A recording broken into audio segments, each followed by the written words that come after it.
Mesdames, Messieurs, le 7 décembre 2016 sera-t-il le cauchemar du régime dictatorial incarné par le dictateur Joseph Kabila en République démocratique du Congo?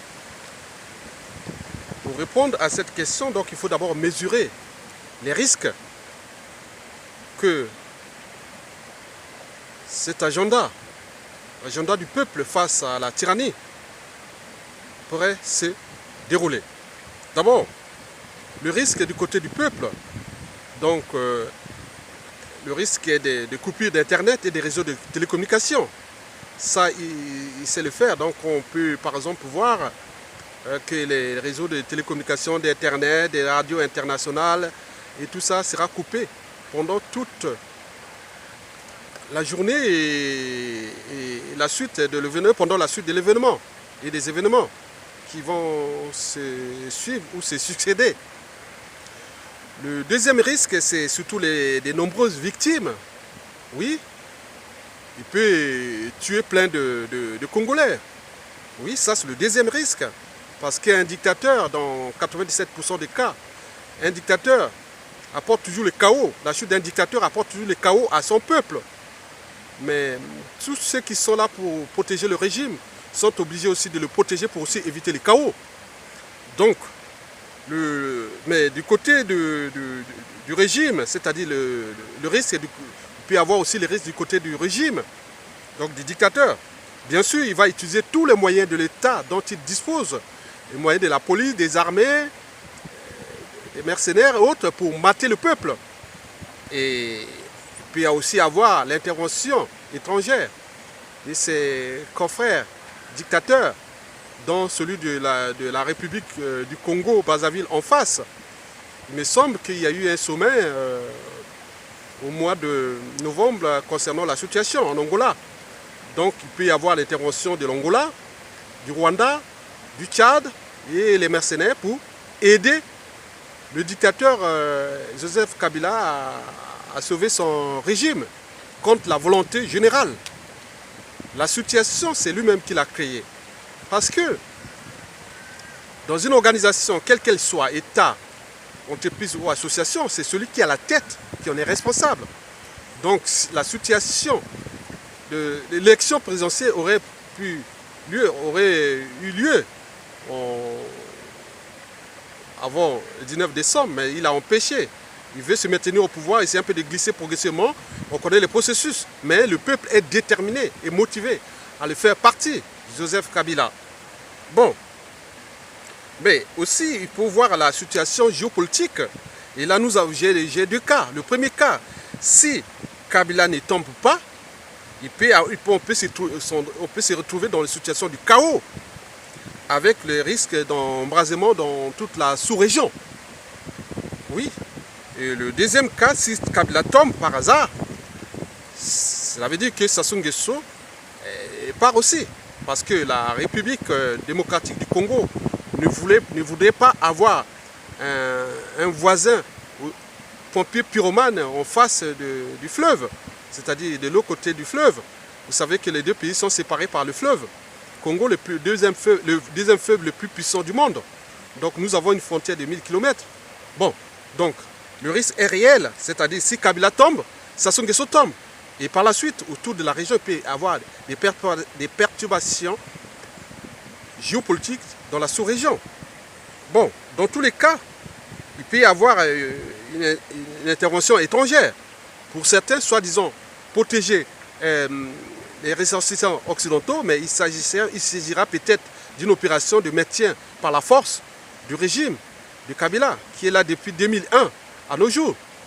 Mesdames, Messieurs, et pourquoi la situation de la République démocratique du Congo inquiète les puissances économiques du monde, dont la France, les États-Unis d'Amérique, l'Union européenne, la Chine, l'Inde, etc., etc. Oui, d'abord il faut voir qu'est-ce que c'est le Congo Brazza et le Congo Kinshasa. C'est un pays de 2,345 millions de kilomètres carrés. Bon, à titre comparatif, c'est plus de 5 fois la France. Bon, il y a 700 tribus et une population de 80 millions d'habitants, dont plus de 20 millions qui sont dans la capitale. Et au niveau des ressources, on a dit que la République démocratique du Congo, c'est le scandale géologique. Oui, c'est un scandale géologique.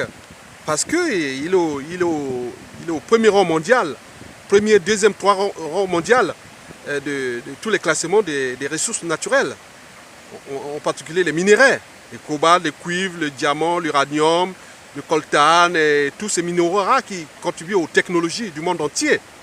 Oui, c'est aussi le premier réseau hydrographique du continent noir, le premier réseau forestier de forêts primaires et de la jungle du continent noir, le premier ou deuxième rang mondial du continent en ce qui concerne la biodiversité faunistique et floristique. Donc c'est une puissance militaire en dormance. Mais pour le peuple, Kabila a trahi le peuple. Donc le peuple cherche un vrai compatriote, un vrai patriote, parce qu'on dit que Kabila serait un Rwandais, un étranger. On a pu par exemple voir que le pays, depuis qu'il est là, il a été souvent déstabilisé. Il y a eu une intervention des armées étrangères venues se battre sur son territoire. Les armées rwandaises et de l'Ouganda, vous vous souvenez. Bon, on a pu voir les problèmes des droits humains, des libertés fondamentales, de la condition humaine. Donc tout cela commence à bien faire. Donc bien sûr que le dictateur a cherché à faire un dialogue. En fait, il est toujours de mauvaise foi. Donc il veut se maintenir coûte que coûte au pouvoir. Mais il est en face de lui un peuple motivé qui a envie d'en découdre avec lui. Donc la situation pourra être très très dangereuse et avec les impacts que l'on connaît dans la sous-région. Je vous ai dit que si Kabila tombe, Sassou Nguesso tombe par nature, par alliance et par entente cordiale entre les deux forces de résistance de Congo, Kinshasa et Brazzaville. Bien sûr que Sassou Nguesso a des ramifications RDC, mais cela ne va pas suffire parce que si par exemple il y a une transition politique, tous les opposants ou les résistants disent que ce sera sans Kabila.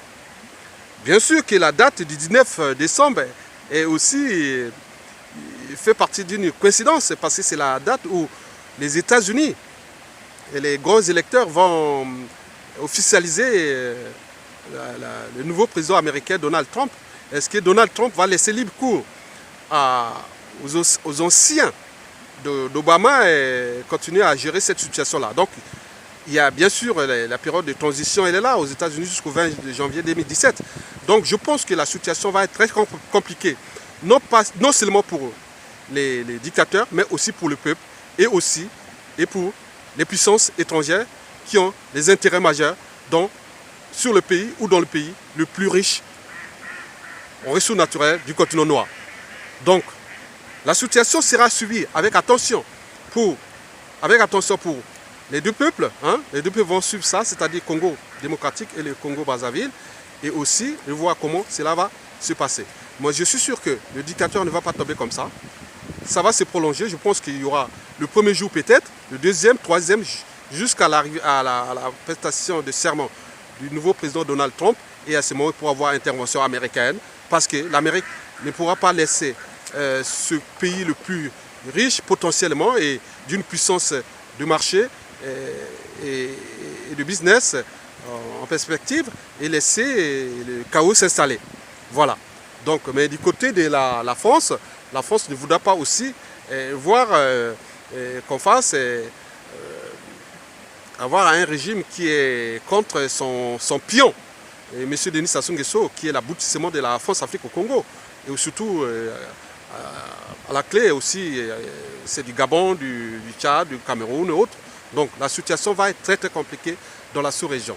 Voilà donc, mais au final, le peuple a besoin de rêves et il faut laisser libre cours au peuple d'en découdre avec ces êtres stupides, trop stupides parce qu'ils n'ont pas été importants, nécessaires ou indispensables pour les alternances politiques dans la sous-région. Donc le peuple a envie d'en découdre avec ces gens-là pour que les deux Congos retrouvent la voie de l'alternance politique et aussi avec des impacts qui pourront y avoir, notamment au Rwanda, au Tchad, au Burundi, en Angola et autres. Mais les opposants ont dit à monsieur le président d'Angola qu'il faut rester dans la neutralité. Parce que les enjeux sont majeurs. Parce qu'il y a deux pays sœurs, deux parties sœurs, le Congo démocratique et le Congo Brazzaville. Et si vous interférez, vous pourrez avoir aussi des risques de déstabilisation future de l'Angola. Parce que les deux Congos unis, ça vient une grande force. Donc vous devez rester neutre dans ce que le peuple veut s'exprimer comme volonté pour qu'il puisse se réveiller et reprendre le pouvoir. Le pouvoir n'appartient pas à Kabila. Le pouvoir est du côté du peuple. Et le peuple a donné rendez-vous à partir du 16 décembre et jusqu'à la chute de Kabila. Et tous les observateurs géopoliticiens, géopolitiques autres, pourront suivre la situation, mais je pense que le risque est grand parce que le dictateur ne va pas lâcher comme ça, mais au final, le peuple pourra gagner parce que c'est un grand pays, il y a des millions de gens dans la rue à partir du 16 décembre jusqu'à la chute du dictateur. Et je vous l'ai dit qu'il y aura des impacts, il y aura des bouleversements dans la sous-région.